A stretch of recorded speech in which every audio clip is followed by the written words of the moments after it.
Hi, my name is Dao Ying. I'm a candidate for City Council in District 20, which covers Flushing and Flushing Meadows.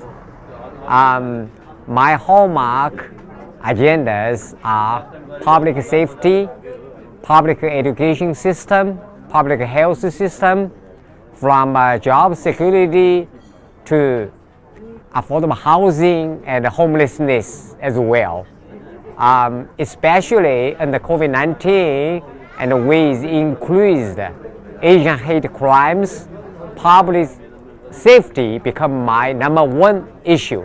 I'm running on supporting NYPD platform. And as all you know, the election for Democratic primary will be on June 22nd. And I encourage voters use absentee ballots and early voting to come out to the vote, because your vote equals power.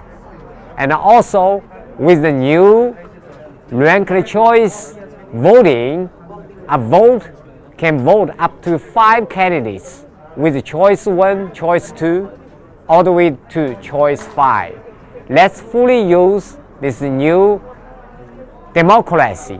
Let's elect candidates from community, not necessarily from establishment. Again, I thank all my supports. If elected, I will do my best, especially for Asian community, to get the maximum resources from New York City Council. Thank you again.